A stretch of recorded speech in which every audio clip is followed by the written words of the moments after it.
Hello বাচ্চো, welcome to Biohack NEET প্রস্তুতির জন্য বাংলা ইউটিউব চ্যানেল। তো আজকের এই ভিডিওতে একটা গুরুত্বপূর্ণ জিনিস নিয়ে তোমাদের সাথে আলোচনা করব। সেটা হচ্ছে টাই ব্রেকিং রুল। নিট 2026-এর যে লেটেস্ট টাই ব্রেকিং রুল কি রয়েছে, মাঝে মাঝে এই টাই ব্রেকিং রুলগুলো পরিবর্তন করে এনটিএ। তো এটা হচ্ছে লেটেস্ট 2026 সালের জন্য, তোমাদের জানাটা খুবই জরুরি। তো টাই ব্রেকিং রুল ব্যাপারটা যেটা, অনেক সময় দেখা যায় নিট পরীক্ষায় বা যে কোনো পরীক্ষায় অনেক স্টুডেন্ট থাকে যাদের নাম্বার সেম হয়ে যায়।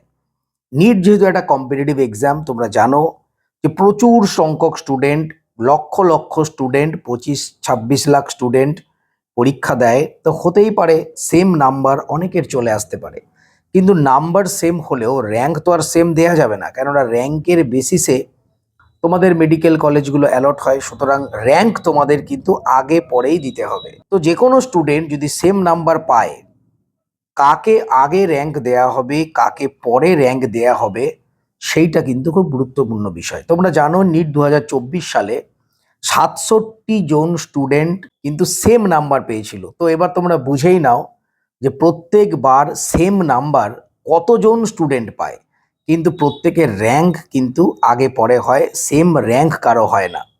তো সেই কারণেই এই টাই ব্রেকিং রুল, এই রুলগুলোর ওপর ভিত্তি করেই একই নম্বর পাওয়া স্টুডেন্টদের র্যাঙ্কগুলো আলাদা আলাদা হয়ে যায়। অনেক সময় দেখা যায় এই টাই ব্রেকিং রুলের জন্যে অনেক স্টুডেন্ট হতে পারে, তো তারা সিটই পেল না, একই নাম্বার পেল অথচ সিট পেল না, কারণ তার র্যাঙ্কটা পরে হয়ে গেছে।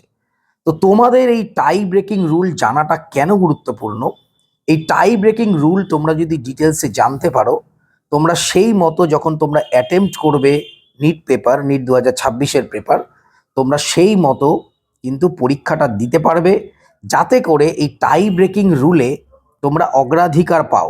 একই নাম্বার পেলেও তোমাদের র্যাঙ্কটা যেন সামনে চলে আসে, সেইটা তোমরা জানতে পারবে, সেইভাবে তোমরা কিন্তু পেপারটা অ্যাটেম্পট করতে পারবে।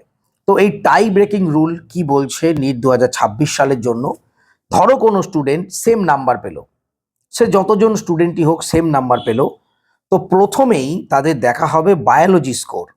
যতজন স্টুডেন্ট সেম নাম্বার পেয়েছে তাদের মধ্যে বায়োলজিতে নাম্বার কে বেশি পেয়েছে, যে বায়োলজিতে বেশি নাম্বার পাবে তাকে কিন্তু আগে র্যাঙ্ক দেয়া হবে, যে কম পাবে তাকে পরে র্যাঙ্ক দেয়া হবে। যদি দেখা যায় বায়োলজির নাম্বারও সেম, সেক্ষেত্রে কেমিস্ট্রি দেখা হবে, কেমিস্ট্রিতে কে বেশি পেয়েছে সেই অনুযায়ী র্যাঙ্ক যাবে। যদি দেখা যায় কেমিস্ট্রির নাম্বারও সেম, তাহলে ফিজিক্স দেখা হবে, যে ফিজিক্সে কে কত নাম্বার পেয়েছে সেই অনুযায়ী কিন্তু র্যাঙ্কগুলো ডিসাইড হবে। তো এই পর্যন্ত আসার পর যদি টাই ব্রেক না হয়, যদি দেখা যায় অনেক স্টুডেন্ট এখনও রয়ে গেছে যাদের ক্ষেত্রে এই তিনটে পদ্ধতিতে তাদের আলাদা করা গেল না, সেক্ষেত্রে দেখতে হবে যে পুরো নিট পেপারে যে স্টুডেন্ট যারা সেম পেয়েছে তাদের মধ্যে কে কটা ভুল করেছে। যে ভুল বেশি করেছে তার র্যাঙ্ক পেছনে দেয়া হবে, যে ভুল কম করেছে তার র্যাঙ্ক সামনে দেয়া হবে। এক্ষেত্রেও যদি টাই ব্রেক না হয়, এক্ষেত্রেও যদি ডিসিশন না করা যায়, তারপরে দেখা হবে যে বায়োলজি পেপারে কে কটা ভুল করেছে, মানে বায়োলজিতে কে বেশি ভুল করেছে। বায়োলজিতে কে বেশি ভুল করেছে সেটা দেখা হবে, কতগুলো ছেড়ে দিয়েছো সেটা কিন্তু নয়, কতগুলো ভুল করেছো। বায়োলজিতেও যদি না হয়, তারপর কেমিস্ট্রি দেখা হবে কতগুলো ভুল করেছো, কেমিস্ট্রিতেও যদি না হয় তারপর ফিজিক্স দেখা হবে কতগুলো ভুল করেছো। তাহলে এত মানে 6-7টা রুল অলরেডি হয়ে গেছে। এর মধ্যে আশা করি প্রত্যেকে কিন্তু সেপারেট করা যাবে। এ সত্ত্বেও যদি সেপারেট করা না যায়, দেখা গেল এত দূর পর্যন্ত সেম সেম থাকছে, যেটা 99.99% চান্স হবে না, তবুও যদি হয় সেক্ষেত্রে যে সমস্ত স্টুডেন্ট থাকবে তাদের জন্য ইন্ডিপেন্ডেন্ট কমিটি তৈরি করা হবে। সেই কমিটি র্যান্ডামলি ডিসিশন নেবে যে কি করা যায়। কখনো এজের ভিত্তিতে, যার এজ বেশি তাকে প্রেফারেন্স দিতে পারে, কখনো যে অ্যাটেম্পট বেশি করেছে তাকে না দিয়ে যে কম অ্যাটেম্পট করেছে তাকে দেয়া হতে পারে, বা কখনো যে বেশি অ্যাটেম্পট করেছে তাকে দেয়া হতে পারে। তো ডিসিশন নেবে কিন্তু সেই কমিটি, যে ইন্ডিপেন্ডেন্ট কমিটি, সে কিন্তু নিজেদের মধ্যে আলোচনা করে ডিসিশন নেবে এবং তারপর কিন্তু টাই ব্রেক করবে। তো সুতরাং তোমরা যারা নিট 2026 দেবে, তোমাদের সব সময় একটা টার্গেট থাকবে, তোমাদের ভুল যেন না হয়, যতটা সম্ভব তোমরা ভুল কম করো। তোমরা যদি না জানো তোমরা কোশ্চেন ছেড়ে দাও, ভুল করলে তোমাদের 5 নাম্বার লস। প্রথমত 4 নম্বর তো গেলই, প্লাস -1, সুতরাং ভুল কোনো মতে করা যাবে না।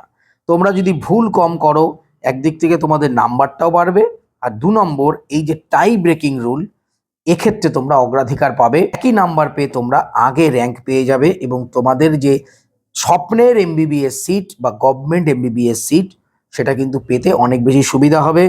তো নিট 2026 সালে পরীক্ষা দেওয়ার সময় অবশ্যই রুলগুলো মাথায় রাখবে, সেই মতো পেপারকে তোমরা অ্যাটেম্প্ট করবে।